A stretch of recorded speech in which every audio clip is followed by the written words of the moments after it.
Dando continuidade à nossa aula de discopatias. Bom, vamos falar sobre as atividades do dia a dia que vão influenciar sobre as forças nessa coluna. Quando a gente faz uma retroversão de quadril, quando a pelve ela é inclinada para trás, a gente tem uma diminuição do ângulo sacral, lombo sacral, e uma retificação da lombar, o que muda, logicamente, a curvatura fisiológica dela. Quando a gente inclina essa pelve para frente, fazendo um movimento de antiversão pélvica, o ângulo sacral, lombo-sacro, ele aumenta, levando uma hiperlordose, um aumento da curvatura. E por compensação, a gente tem uma hipercifose. Nas nossas atividades de vida diária, o disco intervertebral ele fica sujeito a combinações de compressão, envergamento e torção. Os movimentos da coluna relacionados à flexão, extensão e inclinação lateral direita e esquerda, esses movimentos eles promovem um estresse de tensão e de compressão no disco. Já os movimentos de rotação esquerda e rotação direita, eles promovem um estresse tangencial sobre esse disco.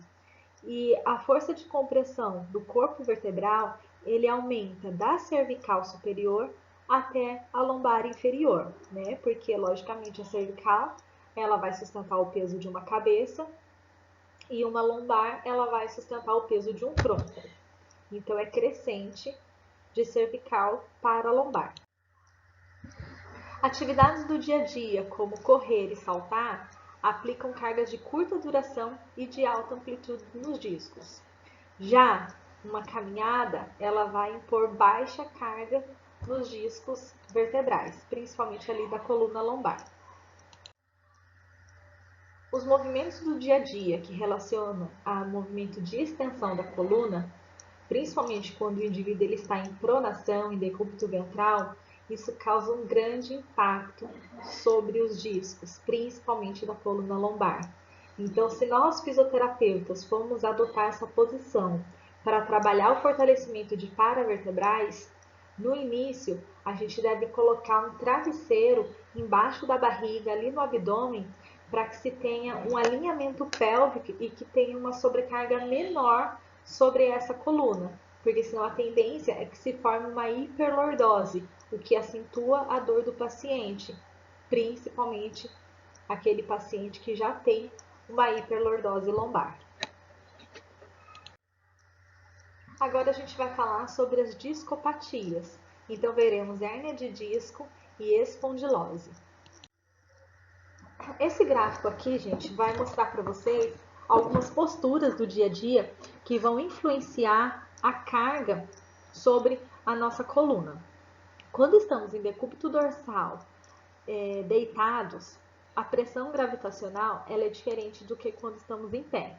Então a gente tem aqui, olha, segue comigo no apontador, a postura em pé, tá? Que é 100% ali do meu peso corporal atuando sobre os meus discos, que é uma postura antigravitacional.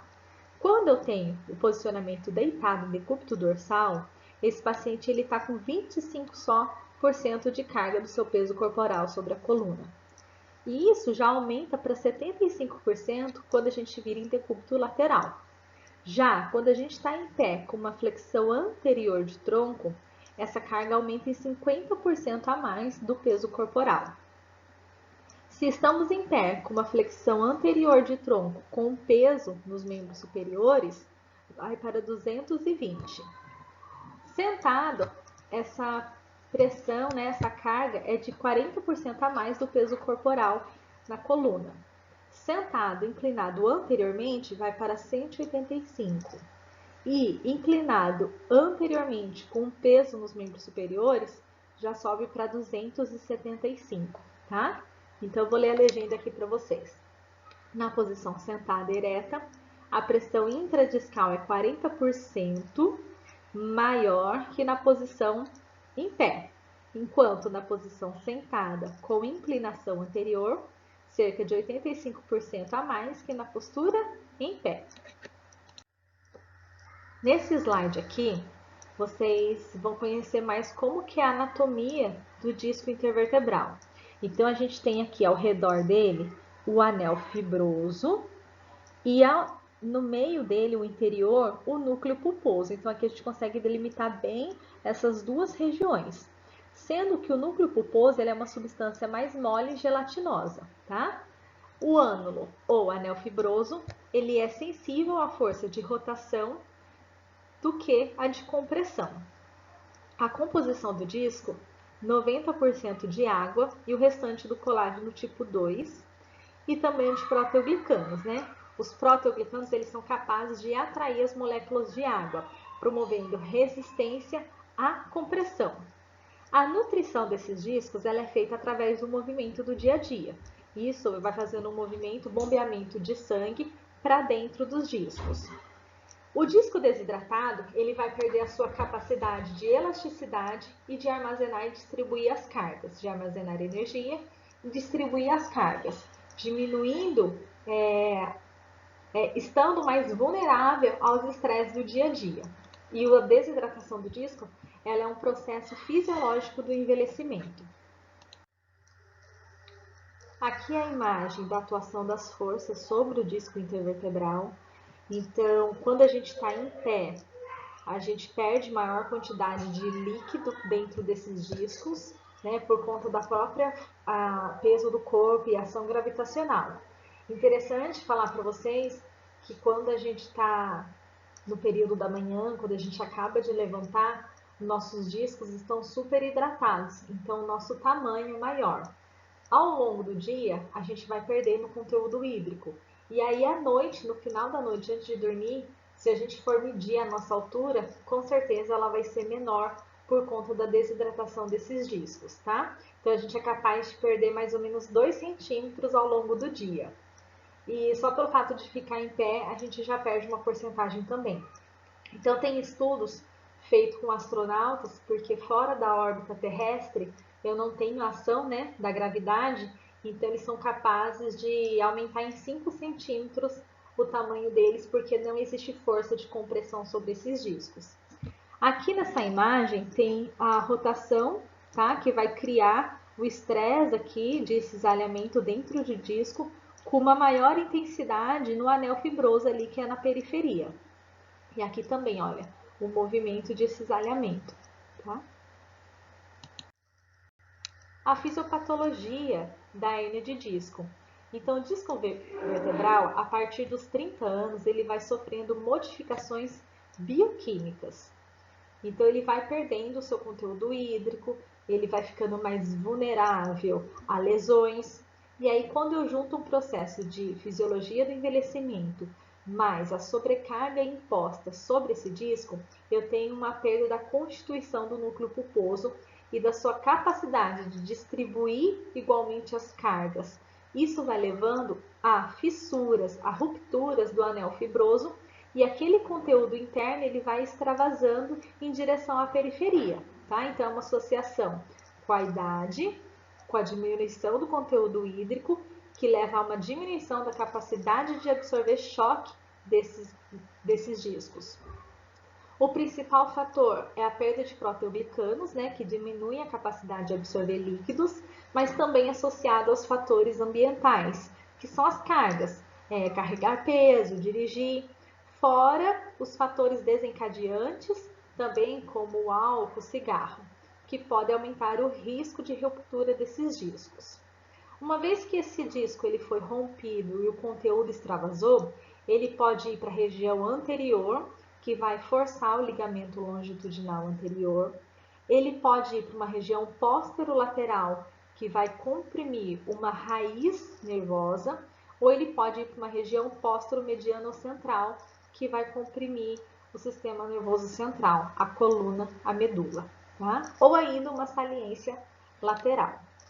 Então, as manifestações, os sinais e sintomas vão depender muito de qual região que está sendo comprimida.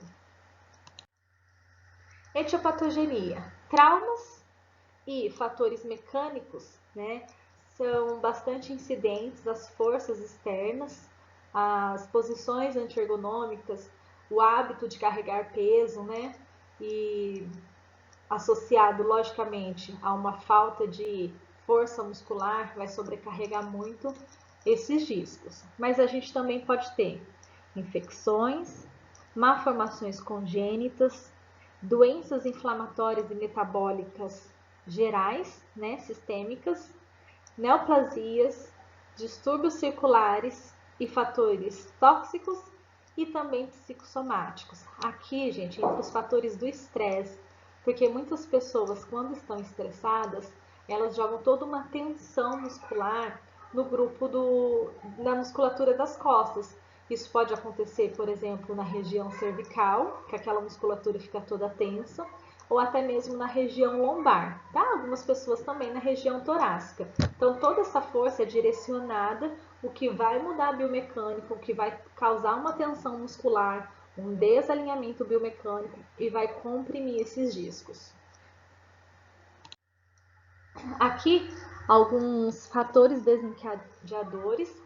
Temos fatores hereditários, traumatismos, né, traumas físicos e mecânicos, como quedas e entorses, torções da coluna, sobrecarga de peso associada aqui a uma postura anti-ergonômica, né? Então eu tenho aqui uma postura anti-ergonômica, aqui, a moça aqui carregando o carrinho de mau jeito, né? Então tudo isso vai causar sobrecarga na coluna. Prática de esporte de impacto, como saltos, corridas, fatores também como o abuso de álcool, de cigarro, o estresse no dia a dia também, né, que vai levar toda essa tensão muscular na musculatura das costas. Aqui eu tenho uma imagem mostrando para vocês como que uma tensão, né, muscular, um espasmo muscular, uma contratura muscular vai desencadear uma compressão desses discos vertebrais. Então, nessa imagem aqui, olha, eu tenho o núcleo pulposo, que é uma substância mais gelatinosa, que devido a compressões desse disco, ele vai sendo extravasado e esse conteúdo ele vai indo para fora. Isso a gente chama de herniação. É aí que vem o nome de hérnia de disco, tá? Então são alterações degenerativas de discos e vértebras que vão levar aos movimentos anormais e à sobrecarga. Então esse conjunto todo leva à compressão do disco. Daremos continuidade da nossa aula no próximo vídeo.